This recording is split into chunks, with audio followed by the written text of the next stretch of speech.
Assalamualaikum warahmatullahi wabarakatuh.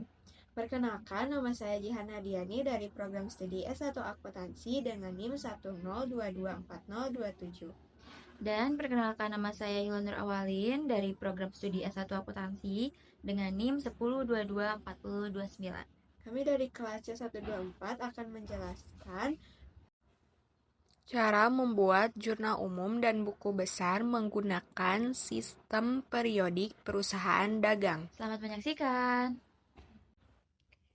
Jadi kami memilih perusahaan dagang yaitu Warung Mekar.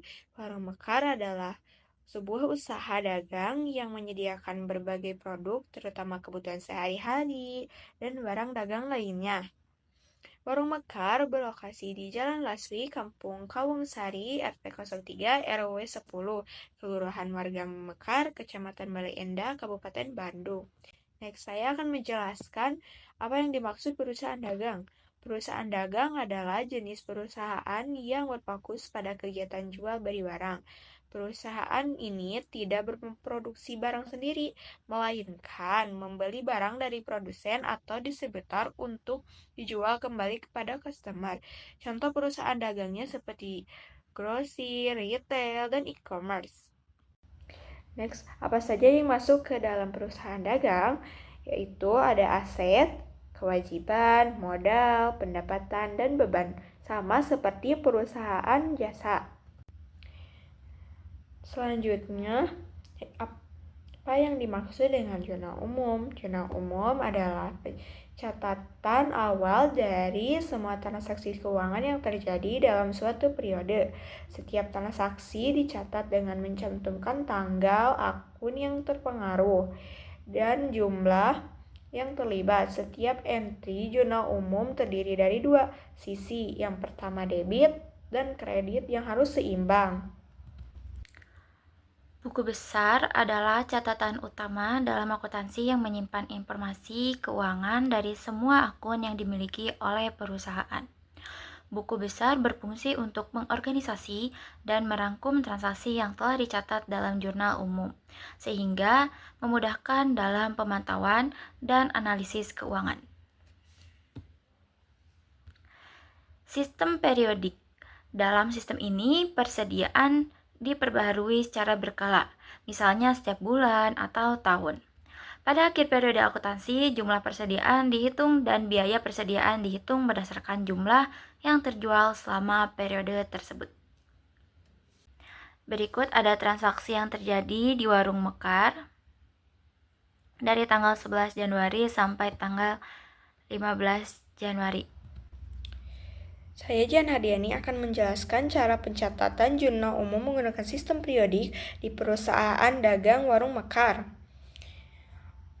Untuk yang pertama yaitu catat dulu nama perusahaannya, lalu jurnal umum, lalu periodenya, yaitu tanggal 11 Januari sampai 15 Januari 2025. Untuk kalau yang pertama yaitu tanggal 11 Januari 2025, untuk keterangannya yaitu akun-akun yang akan dicatat dari transaksi yang terjadi, lalu nomor reference, kemudian debit dan kredit.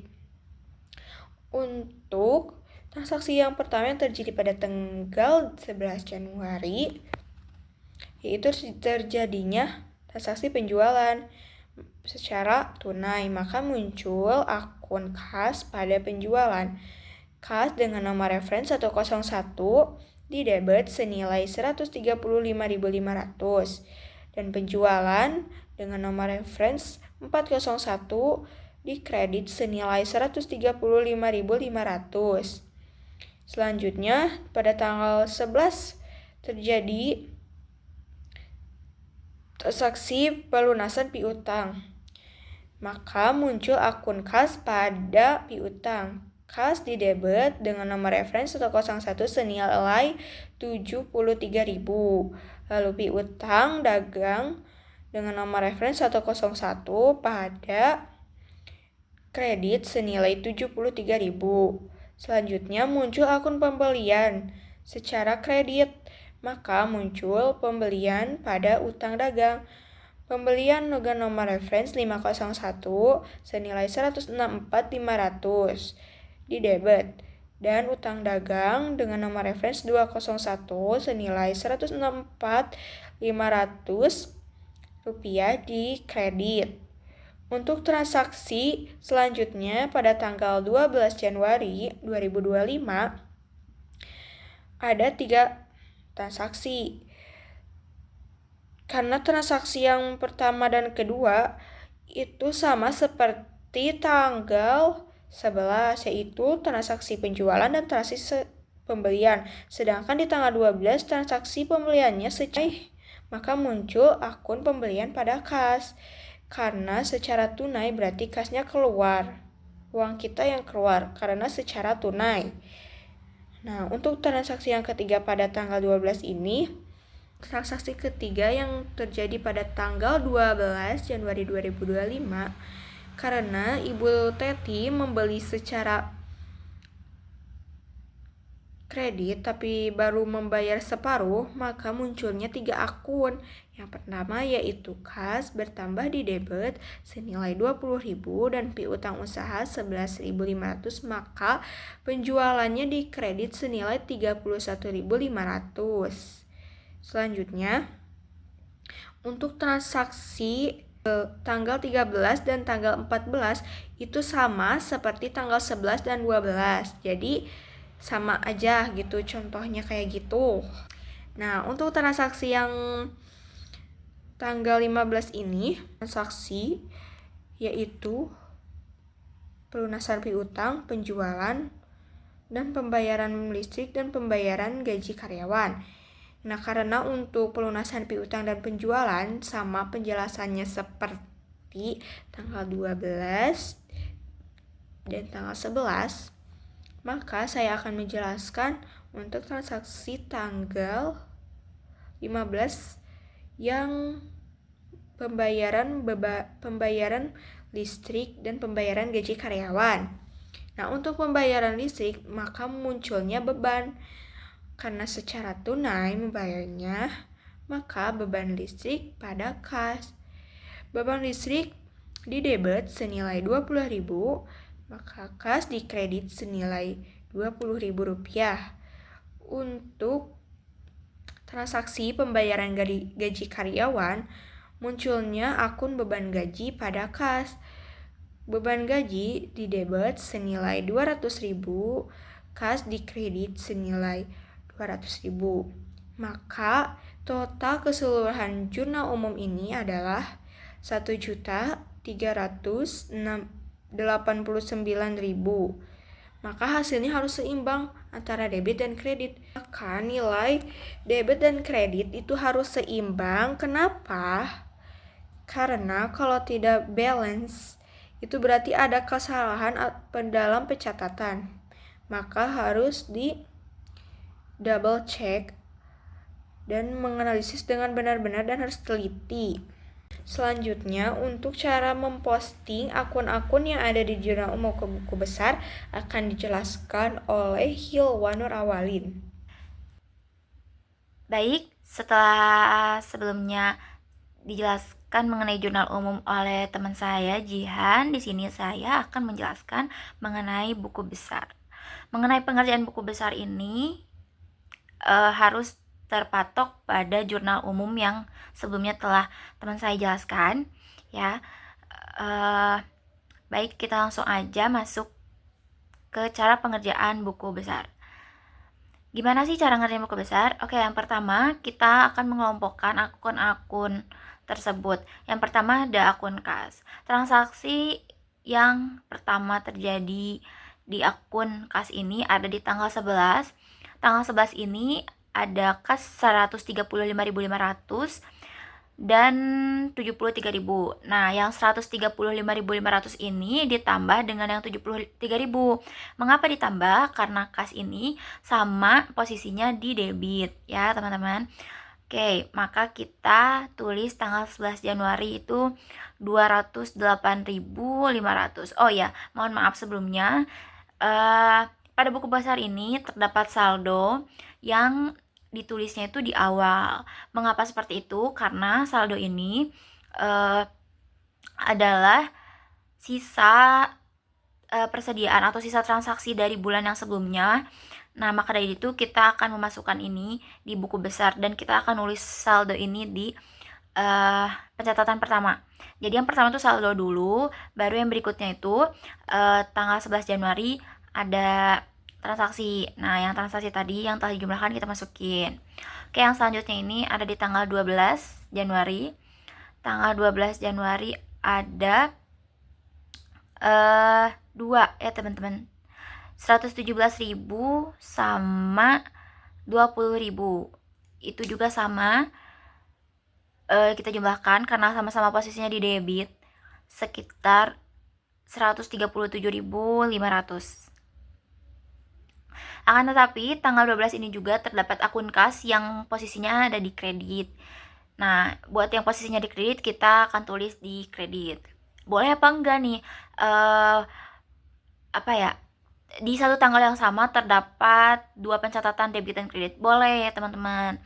Karena jurnalnya mereka yang berbeda, maka dari itu di sini kita pisahkan antara debit dan kredit itu tidak bisa digabungkan. Oke, kita tulis di tanggal 12 Januari di posisi kredit 90.000. Dan untuk pengerjaan-pengerjaan pada akun kas berikutnya itu seperti itu ya teman-teman. Jadi kita harus mengelompokkan. Ketika ada kas di jurnal umum, maka kita akan tulis di buku besar juga pada kolom kas. Ya teman-teman, seperti di sini. Ini isinya kas semua ya teman-teman. Ini seluruh pencatatan kas. Oke, setelah kita masukin mengenai akun-akun kas ini, lalu kita jumlahkan seluruh dari posisi debit berapa. Nih, jumlah dari yang posisi debit itu sekitar 1.199.500. Dan untuk posisi yang kredit ini ada 433.500. Nah, untuk mengetahui saldo yang tersedia saat ini pada Warung Mekar itu gimana, maka kita harus mendapatkan selisih antara debit dan kredit tersebut. Nah, yang debit yang 1.199.500 ini kita kurang dengan 433.500. Mengapa dikurang? Karena antara debit dan kredit tidak bisa disatukan. Jika ingin mendapatkan selisih itu harus dikurang ya teman-teman. Nah, maka hasil dari selisih itu kita tulis di bagian saldo ini. Nah, saldo dari kas ini adalah 766.000. Kenapa yang 766.000 ini kita simpan di debit? Karena akun kas ini ya teman-teman, akun kas ini saldo normalnya itu di debit ya. Oke, kita lanjut ke ini. Kita langsung ke modal aja ya teman-teman. Karena buat pencatatan pada piutang terus yang lain-lain itu sebenarnya masih sama aja. Jadi sekarang kita akan lanjut ke pembahasan yang dimana saldo normal akunnya itu tidak di debit. Bagaimana pencatatannya? Takutnya teman-teman semua bingung juga. Oke, selanjutnya kita ini ada di modal. Oh ya, untuk modal ini di sini cuma ada saldo sekitar 2.991.000. Mungkin kalian bertanya-tanya, ini di mana di sininya? Nggak ada, karena bagian modal ini ada di sisa saldo sebelumnya teman-teman. Oke, berarti kita next aja, kita lanjut ke akun penjualan. Ini sebelumnya mohon maaf ya teman-teman, aku kameranya agak geser dulu karena menghalangi. Ya, oke. Pada akun penjualan ini, yang pertama itu ada di tanggal 11 ya teman-teman, 135.500. Sebenarnya ya template guys. Template teman-teman. Untuk buku besar ini tuh kita hanya perlu mengelompokkan saja. Jika di jurnal umum nominalnya disimpan di debit, maka di buku besar pun disimpannya di debit. Jika di jurnal umumnya di kredit, maka kita pun nyimpannya di kredit. Kalian bisa lihat di PPT ini ya, ini tuh pasti sesuai, sangat-sangat sesuai. Mungkin di sini yang perlu saya tekankan ya teman-teman, antara jumlah dan posisi normal akun mungkin ya. Nah, secara garis besar, setelah memasukkan per transaksi ke setiap kolom ya teman-teman, itu kita perlu menjumlahkan agar kita mendapatkan saldo akhir untuk penyelesaian berikutnya. Ini seperti yang kas tadi sudah saya jelaskan. Ini buat di penjualan, kebetulan di penjualan ini transaksinya itu semuanya di kredit. Jadi total dari semua nominal-nominal yang di kredit itu akan menjadi saldo, tidak ada pencarian selisihan karena di debitnya tuh 0 gitu. Nah, lihat di pembelian pun sama. Kalau di pembelian ini, di akun pembelian ini semua nominalnya di debit. Jadi hasil dari penjumlahan semua nominal di debit itu akan menjadi saldo akhir untuk buku besar ini, beban gaji, beban listrik, dan lain-lain. Ya mungkin itu saja intinya yang dapat saya tekankan. Buku besar ini adalah mengelompokkan nominal-nominal sesuai akun. Ya, jika nominalnya di debit, disimpan di debit, nominalnya di kredit, simpan di kredit. Setelah dua-duanya dimasukkan ke dalam buku besar, lalu dijumlahkan. Nah, debit jumlahin semua debit, kredit jumlahin semua kredit. Setelah itu, agar kita mendapatkan saldo akhir, debit dan kredit ini, kita harus cari selisih, harus dikurang gitu. Nah, nanti hasil dari selisih tersebut akan menjadi saldo akhir. Nah, mungkin segitu saja yang dapat saya sampaikan terkait penyelesaian buku besar Warung Mekar ini. Mohon maaf bila ada kekurangan dan ada kesalahkataan dengan apa yang saya sampaikan.